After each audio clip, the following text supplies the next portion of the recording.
All right. Well, thanks everybody for joining us for this week's episode of ANCO. We started this series at Yard and Company 4 weeks ago as a way to start thinking about how COVID-19 is impacting our cities, districts, and neighborhoods. At Yard and Company, we are an urban growth and development firm working across the country and a lot in the Midwest and Upper South with our partners, helping them think through how to solve problems related to this pandemic. Everything from how we do master planning differently now to retail, public space, equity, and on and on. And, you know, we're curious people. We have a lot of good friends doing work around the country, and thought it'd be good to start a quick little kind of 30-minute limited series with conversations around what everyone's doing. And this week's guest is our friend and colleague and partner in some cases, Tommy Pacello. Tommy is the president of the Memphis Medical District Collaborative, and they're a community development organization that's focused on strengthening the area in Memphis that I think is around 8 major medical, educational, and research institutions. Tommy's been doing that for quite some time. He also used to be a part of Innovate Memphis, which was funded by Bloomberg Philanthropies, and did some really interesting work, really in the what I would say the early days of tactical urbanism and pop-ups were happening. He was leading the charge there. And I could go on and on about his resume, but we only have 30 minutes, so let's just get started. How you doing, Tommy? I'm great. How are you guys? Great, Tommy. Good to see you We're guys. hanging in there. We always start these conversations by asking the question, first off, how are you? But where are you? And how have you settled into work? It looks like you're going into the office, but are you doing that every day, or you also have a room in your house that you hole up in? Yeah, I mean, of course, we had the misfortune of deciding to move like the week before everything broke loose on the pandemic, which I guess is glad we got in under the radar. I would also say this is a storefront office, so occasionally we do have people in and out. We have a pretty big square footage in our office, about 5,000 feet. And what we did is basically had an everybody kind of work from home type situation here. And we're back in we have about 11 employees. We have 11 employees, and then we have got an ambassador team also. And the ambassador team has a whole separate sort of office downstairs from us. But the way we've done our employees is everybody takes alternate days. So there's no more than 5 or 6 people in the office at once, and this is optional. So we were closed. The office was literally closed for months, 2 months, I guess now. And we've just now started to open it back up that now from you can't come in to if you are comfortable coming in and you meet certain guidelines, nobody in your house has had a fever, all of those different things, you can come into the office and work or access the printer, copier, or whatever on one of these days. So there's no, like I said, no more than just a handful of people in here at any given time. To show you how well that's working, I got here at 9 o'clock, I guess, this morning, and we had there were 2 people here who both are now working this afternoon from home since I rolled up. So I think part of that is just trying to get this muscle memory back of how do you interact, and I think our team's been really, pretty good at the work remote. We do a weekly just hangout session on Zoom. We're not really talking work. It's just what are people doing? How are you staying occupied? That kind of thing, nice. Which is really, I think, a helpful tool for just keeping that team morale, that water cooler conversation in some sort of an organized way. But yeah, that's kind of how our approach has been. We're our city is in what they call phase 2, I guess, of reopening in Memphis. But I don't think we're going to change our pattern anytime soon. Probably not till the middle of June or maybe July before we actually have a normal office routine. Not even know what that looks like anymore. Right. Yeah, that's what our workflow is looking like. And shifting to the work of the districts, you guys manage multiple districts, but you've really led the way in multiple neighborhoods. Right, and districts within those, and you have your own focus areas. One interesting thing that we've run into is this balancing act of providing the tools to the restaurant owners, the retailers, the bar owners that they need to really to reopen and to take over space that they previously couldn't take over, alleys, sidewalks, streets, in some cases, kind of balancing that with this idea of managing the district as a whole and managing how things work district-wide. I think Bruce Katz just wrote something about this and called it the scale of place or something like that, and really thinking through the balancing act between that, the district management versus the retail tenant management. How are you thinking about that? Yeah, maybe just for a little bit of context, it's kind of the big picture of what we work on, and then how we've kind of triaged this over the past couple of months might be helpful. Our district, just for context, is about 2.5 square miles. It's a big district, like you mentioned, and it's made up of about 8 different neighborhoods in that district, and some are just purely residential, and some have got some, commercial corridors or commercial nodes within them. And then within that area, there's about 30,000 employees, students, and residents that are there, which Memphis overall is relatively low density, but we've got only about 10,000 people actually live in this footprint of this area. So, and this population that does live here is some of the most vulnerable population in our city. So we're taking that into account as we're also thinking about the businesses. And then generally what our program areas, what we work on, right, is public space improvements, streetscapes, parks, that kind of thing. The activation stuff that goes with that programming of all those spaces, real estate development, mixed use real estate development, big funds that fund real estate, that kind of thing. Small business development, like you mentioned, is a critical part. Transportation mobility, we have a TMA that we manage. And then the community wealth building strategy, like basically how do we build wealth leverage the anchor institutions to build wealth within the resident population in the district.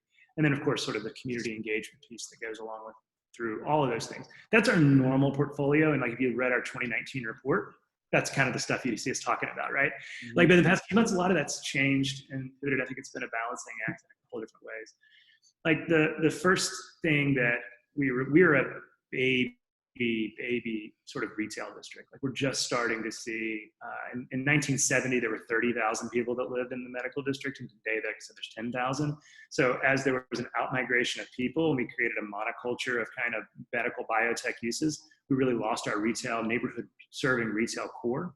So we've been building that back. So we were a really fragile small business community, neighborhood serving small business community in the district. So we've been thinking about that. So from the small business side, we took it in 3 steps. 1, emergency grant fund, get dollars out on the street as fast as possible for rent, utilities, fixed costs that come attached with all of those things. So we had about $145,000 out into the streets and emergency grants to about 22 businesses. About 80% of those businesses were minority and women-owned businesses. The second phase of our group was more of a TA. So we have a staff that focuses on our community and economic development team. One of the things that they did early on was just make contact with all the businesses that we're involved in and saying, how do we help you with PPP? How do we help you with EDIL program, this federal programs? How do we help you navigate the landscape of the other little mini grants that are popping up around our city? So just that TA and thinking about how do we leverage the other assets that are out there to help small businesses. And then we recently launched third step for us was remobilization. So launching a third piece, which was a remobilization fund, which is a grant fund that is intended to leverage microloans. We have a wonderful CDFI partner here locally, Pathway Lending. They're based in Nashville and have got a strong Memphis presence who are doing really attractive, but about as dirt cheap as you can get microloans with a really long forgivable period for small businesses. And then we're sweetening that deal with, we'll match those loans at 33% and additional grants. And that's intended to do some of those things you were talking about with the small businesses, right? How are businesses going to retool to accommodate the social distancing issues? Whether we're talking about building parklets out on the street, how do we navigate that? Well, Memphis, it gets pretty hot. Well, that's going to be, how do we put in fans outside if you're a restaurant or a cafe, and shade structures and all those kinds of, the design components that make a really oppressive heat and humidity more tolerable. We're also looking at, whether you're going to need inventory if you're a restaurant. It's not like closing for a weekend, like a restaurant might do for spring cleaning or fall cleaning or whatever it is. There's no inventory. There's a big cost and startup there. So that's from the small business point of view, a lot of how we've pivoted there. The other thing that I think we've been trying to figure out is the public space, the public space need and what the future of our public spaces is going to look like. And we think that's going to be an iterative approach. We typically do a lot of programming of public spaces, and we've moved a lot of that online. So these kind of tiny desk concerts on Fridays, and Zumba classes on certain nights, and yoga classes online, and those kinds of things. And that helps both the people that teach those classes, but it also helps the employees, the students, and the residents have something else to do besides think about the situation we're all in. But learning about what public space design is going to mean and how that's going to change, I think, is going to be important. Trying to think about how we commingle the active use of public space, but also I think increasingly we're going to need to think about how we allow neighborhood businesses to use that public space to make money, because we got to embrace this outdoor life. I think that's where the safety is going to be, is in figuring out how do we move as much of our life outdoors as possible. And I think that the data is showing, I think that that's what we do to stay safe. Mm-hmm. From the residential front, I think another thing that we've been thinking a lot about is how do we, like I said, we have 46% of our population. 46% of our population living below the poverty line in the medical district, right? It's a staggering number.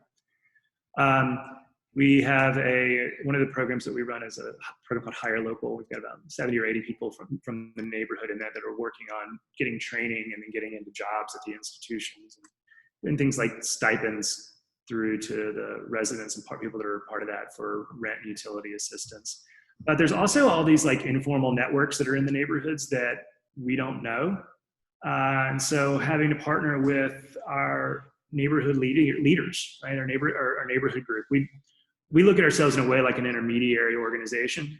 Like, we don't do grassroots organizing in neighborhoods, but there's those grass top leaders in each neighborhood, and we get together on a monthly basis, typically for dinner and conversation about what's happening in the neighborhood. And so ends up being about 8 or 9 different kind of distinct groups around the district of what you might like the fine grained neighborhood leaders.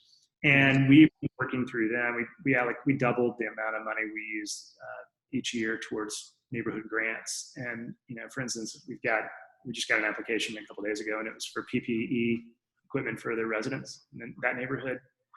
That is one of the most classically distressed neighborhoods. It was for PPE, cleaning supplies, and a small amount of money for it's the informal $100 to help me pay that utility bill, or help me cover rent this month, that kind of thing. So we're seeing some of that we're trying to source money to. And that's not, we're not direct service providers in that sense, but if we can work through other neighborhood groups, we try to do that as much as possible.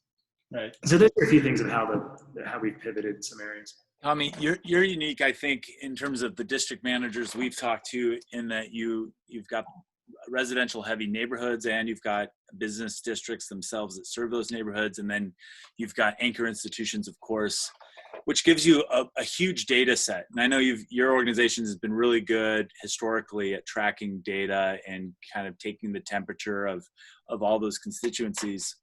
I'm wondering, as you're a connector, an intermediary, as you say, between all of those, it's one thing to kind of manage the governor and federal guidance around reopening, and that's got a lot of funding requirements around it, or opportunities. It has a lot of technical, physical, space planning type things to get right. But the other thing we got to manage is, how do we make people feel comfortable again in the new normal? Yeah. That's beyond the scale in many respects of any one of those actors. And maybe the question I have for you is, does that start to fall on an intermediary's shoulders in creating that new sense of space comfort that glues everything together and allows for what we call visual togetherness to happen again in a place?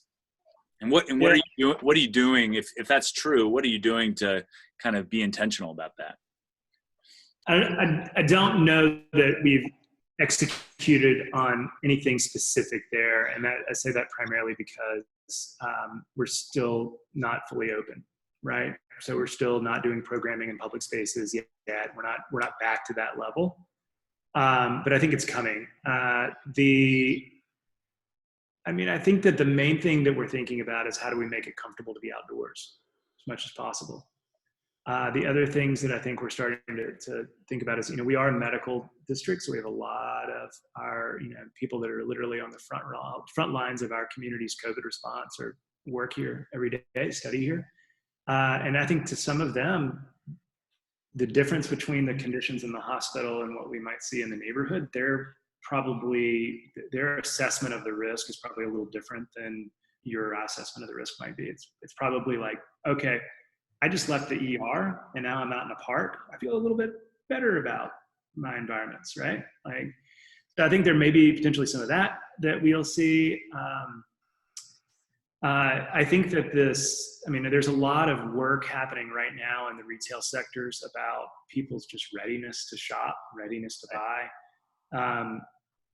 And there's a district that's not in the medical district. It's called Overton Square. It's a little entertainment mixed use kind of district in Memphis. And I was going through there over the weekend, just kind of passing through, and right when the restaurants, I think most of the restaurants that were back open, and it was packed, which was kind of crazy to see. I mean, for me personally, and so I think that there's a segment of the population that I think is just ready for.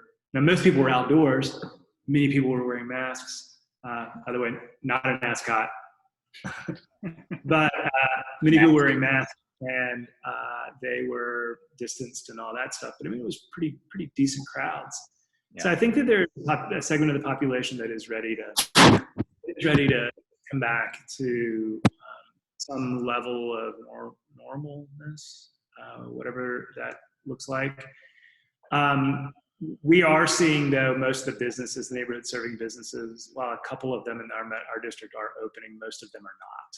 They're not ready to reopen, and most of them are talking June-ish, mid-June to July is what their time frame is. So despite the fact that they can reopen, many are making that decision, which is I think, a thoughtful decision to make. It's like, yeah, I can reopen, but that doesn't mean I should reopen, because if I spend all this money on inventory and getting my shop right or this, that, and the other, and nobody shows up, that's not any good either. Right. So smart pacing of how and when to reopen is going to be important. But to answer your question, frankly, it's like we have some theories and some notions about what to do, but we haven't really quite started executing on that because we haven't seen people coming back yet. Right. And Tommy, just kind of switching gears a little bit, for quite some time now, we've been talking a lot about these innovation districts and the power of kind of the clustering of the medical institutions and research institutions and the universities. You're in one of those. Do you have any thoughts on how that might, how those might be shaped by this? Or are you mentioned the masks being an ask that you were able to deliver. Do you feel at an advantage in some ways to be innovating around health and public space because of where you are, or any other thoughts on that? Yeah, I think I think it will end up being an advantage. Short term, it is not. I think one of the things that is think about institutional, specifically healthcare and medical institutions work as there's the mission critical work of healing. That's the first and foremost thing that our institutions are focused on and should be focused on.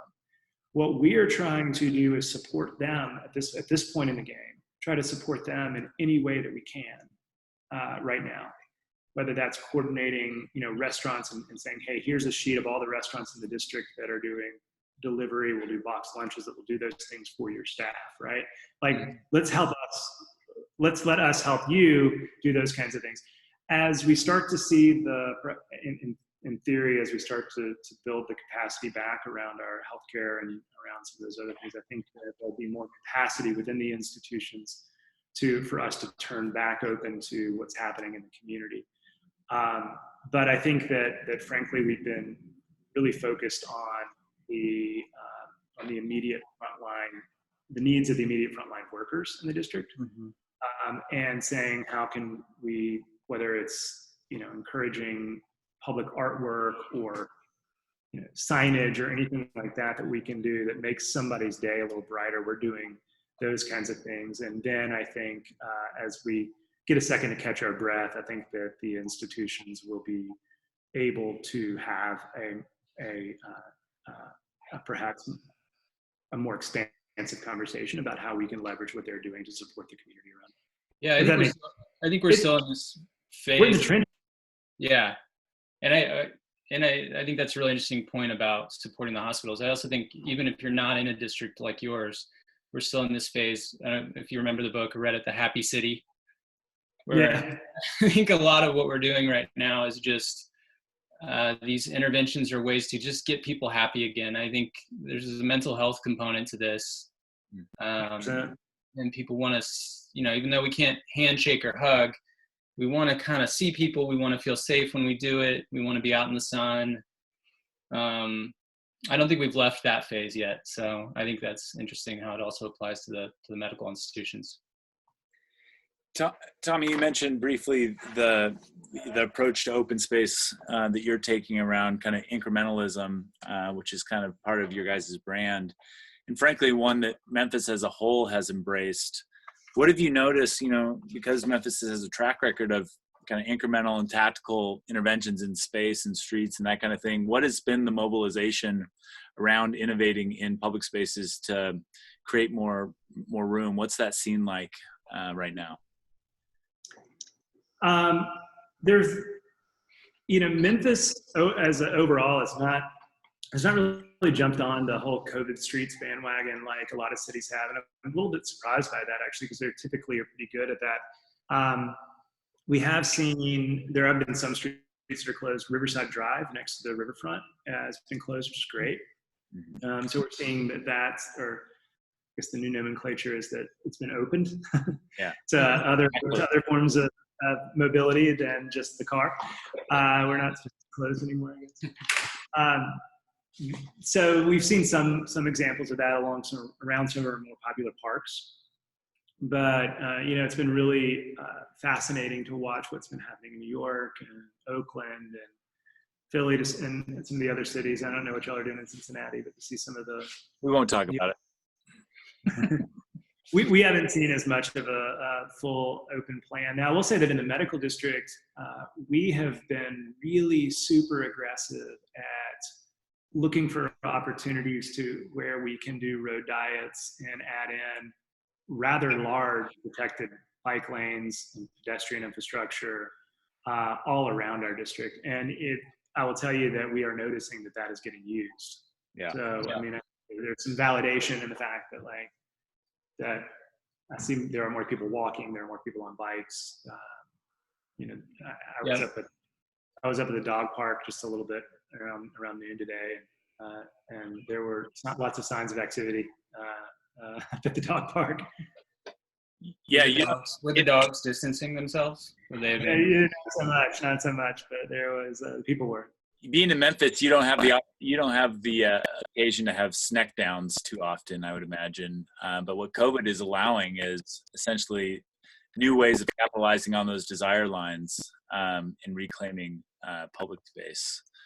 And we were out on a site visit the other day even, and we noticed that even the way the gravel had shifted on the roadbed was starting to indicate how much of the roadbed was actually needed for the car versus how much we could reclaim for public space, because there's so little traffic out now.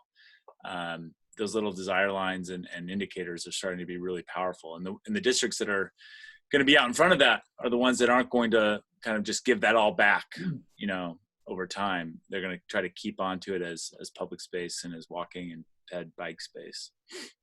Yeah, it's kind of interesting. We've got there's a large park in the middle of the medical district, Health Sciences Park.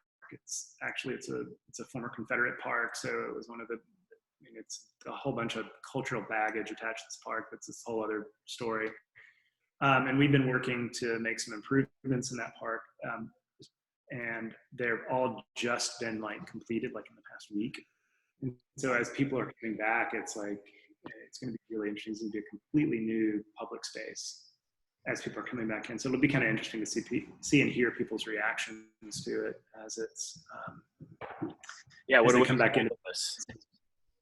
What a way to come out of this, to have a brand new park infrastructure. I thought too that this would be a great time if you had capital projects in retail districts. Now is the time to rip up the roadbed and be doing it and get it all out of the way, so that when things come back to open, you don't have to shut it all down again to finish the project. Yeah, we're actually in the middle right now of doing an urban design plan, a connectivity and urban design plan for one of our sort of more mixed-use retail districts.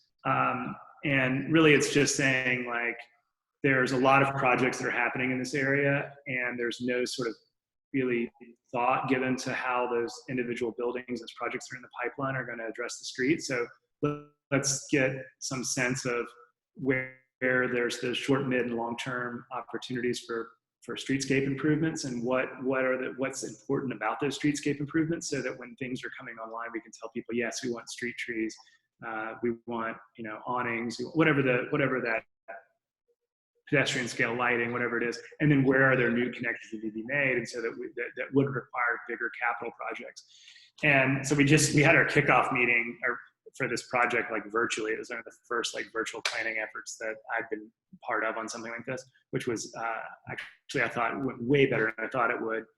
And so it'll be interesting as we're thinking about COVID's impact on how people get around, and like I said, the issues with temperature and that kind of thing are becoming more obvious to people, how that's going to influence the group, the stakeholder group of businesses, and what they're going to want to see come out of this urban design plan. Yeah, I think good timing. it's changed a lot of things. Yeah, absolutely.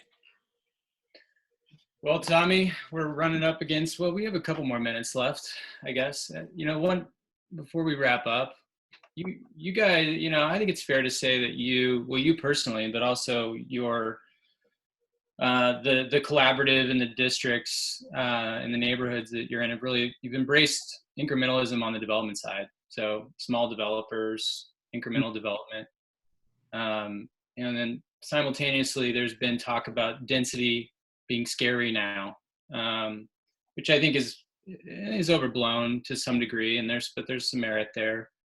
Do you have any thoughts on how this might impact how we think about small development, incremental development, where you have density, but it's not the kind of density where you tear down an acre of land and build 200 apartments in one building? You build it amongst kind of multiple structures or multiple developers. Any connections there between that and COVID, or anything you just want to say about it? I don't know. I think that yes, we're doing a lot of smaller scale infill scattered lot development with missing middle housing types.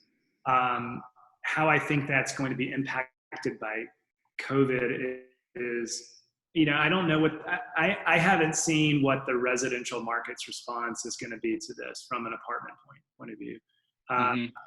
Not the larger scale projects that were in the pipeline. I think there was about 700 units that were in the pipeline right when COVID hit. Actually, I take that back. I forgot there's one plus 600 in this other project that's right adjacent to us. So 1,300 units in the pipeline. One project also that was just coming online, about 200 units that had just come online. They were very anxious about their lease up, and their lease up's going really well. Yeah, right now. Yeah.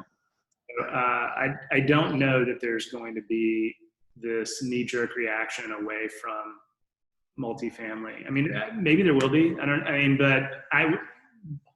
The little bitty case study that we're looking at in Memphis is not suggested that.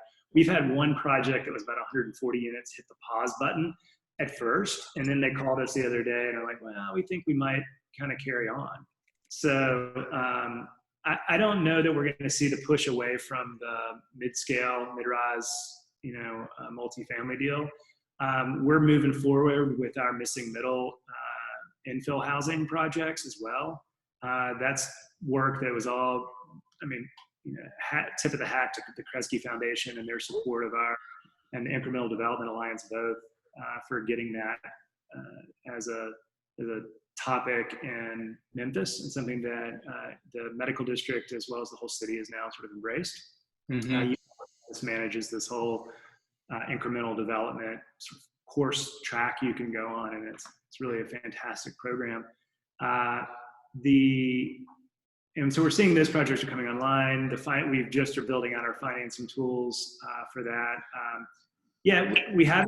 One thing I will say is that the leasing, anecdotally, leasing for apartments that are going for say 1,500 or less are not so problematic. That it seems to be units that are north of $1,500 per month are slower to move right now. Mm-hmm. So I don't know if that has anything to do with this idea of who's moving, how people are stressed from an economic point of view. But that might be something to watch in a place where incremental development, which tends to package that smaller unit in a really attractive surrounding with a little bit of private open space, whether it be a big front porch or whether that be a small yard or something like that. I think that could play in there, because a lot of those, the sweet spot on a lot of those, at least in the Memphis market, are a 2-bedroom for 1,100, something like that. And that seems to be kind of where we'll see a lot of those rents, where the bigger multifamily new construction is going to be priced a lot higher than that. Yeah, it's interesting to think through how it influences design, which you kind of touched on. On the bigger multifamilies, do we start thinking about kind of private workspaces differently, or larger balconies, things like that? Well, I appreciate your thoughts on that. I mean, we talked to Adam, from 3CDC, Adam Gelter, and he said they've been selling condos since it started. So it doesn't really feel, I don't know that it's necessarily slowing down these complete neighborhoods, walkable neighborhoods, from a rent and purchase standpoint. The thing I would add is I do think if you're on a project where there's still design room left, thinking about some private open space, whether that's a big porch, if it's play up your porches. And I'll tell you that in our neighborhood where we live and we walk every night, and the porch life is very strong. And I think you're seeing, I know from y'all's Instagram photos and social media posts, y'all are seeing that in your neighborhoods also. So have that sort of private or semi-private open space is attached to your residential units. I think that's pretty key. Yeah, it's been interesting. You talked about the going online with your cultural events. I mean, culture has gone from the massive event to be much more deconcentrated on the street and porch level, which is fantastic to see. And it'll be interesting to see in a town like Memphis that is so driven by hospitality and entertainment and culture and music and food, how it will adapt moving forward. Does it get more deconcentrated into the neighborhoods of Memphis, or how does the city come back together to have these kind of big seminal spaces around music and food in particular? So it'll be interesting. Yeah, I think that's, like, I'm just looking at the chat. It looks like Daniel Hentz. He inspired that question. Yeah, I was to say that he was asking something similar, and about the culture of Memphis and how that's playing out. I think, Memphis has been through a lot. The yellow fever epidemic, and led us to, on the outside of that, to the most advanced sewer system in the world. At the time that it was built, and so that, there will be innovations that tend to come out of this, and I think we're still learning what those are. The things that I think we're starting to see is it's going to be an outdoor life. Yeah, lean into it. Right. Get comfortable. Well, Joe, when we launched this conversation on social media or marketed it, Joe said this would be the hardest one to keep to 30 minutes, and I think that's true. But we're going to wrap it up. Next week, for those listening, and Tommy, you'll like this, next week our guest is IOB in our backyards. So we'll be talking to, what's that? We share some office space with the IOB office. Yeah. Nice. You're on their board, right? You're pretty involved. No, not on their board. They're just big fans.